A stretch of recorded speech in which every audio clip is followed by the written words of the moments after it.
Hello guys, ഇന്ന് നമ്മൾ വന്നിരിക്കുന്നത് കോഴിക്കോടുള്ള സോപാനം വെജിറ്റേറിയൻ റെസ്റ്റോറൻറ്റിലാണ്. ഇത് പുതുതായിട്ട് സ്റ്റാർട്ട് ചെയ്തതാണ്. ഇവിടെ പൊടി ഇഡ്ഡലി അടിപൊളിയാണെന്ന് അറിഞ്ഞിട്ടാണ് നമ്മളിങ്ങോട്ട് വന്നത്. നമ്മളത് കഴിക്കുമ്പോഴത്തേക്കും നല്ല ടേസ്റ്റായിരുന്നു കേട്ടോ. നല്ല ആ ഗീയുടെ ഫ്ലേവർ ഭയങ്കരമായിട്ട് എടുത്ത് നിൽക്കുന്നുണ്ട്. ആ പൊടിക്ക് അധികം എരിവൊന്നുമില്ല. ആ പൊടിയും ഗീയിലാണ് അവർ കലക്കിയിരിക്കുന്നത്. അപ്പം നല്ല ടേസ്റ്റ് ഉണ്ടായിരുന്നു. പിന്നെ അടുത്ത് നമ്മൾ ട്രൈ ചെയ്തത് ഓപ്പൺ പൊടി ദോശ, പൊടി വിത്ത് മസാല ദോശയായിരുന്നു. അപ്പോൾ നല്ല ടേസ്റ്റ് ഉണ്ടായിരുന്നു. അതും നമ്മൾ കഴിച്ചു കഴിഞ്ഞപ്പോൾ അതിൻ്റെ ആ ബട്ടർ ഒരുക്കുന്ന അതിനകത്ത് കാണാൻ പറ്റും. അതുപോലെ ടേസ്റ്റ് തന്നെ, ഒരു രക്ഷയില്ലായിരുന്നു കേട്ടോ. വെജിറ്റേറിയൻ റെസ്റ്റോറൻറ്റുകളുടെ ഏറ്റവും വലിയൊരു പ്രത്യേകതകളായിട്ട് എനിക്കിത് തോന്നിയിട്ടുള്ളത്.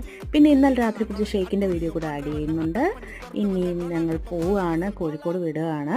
ഇനി അടുത്ത വീഡിയോയിൽ നമ്മൾ അടുത്ത സ്ഥലത്തെത്തും. അപ്പോൾ അതുവരെ സ്റ്റേ ട്യൂൺ. ബൈ.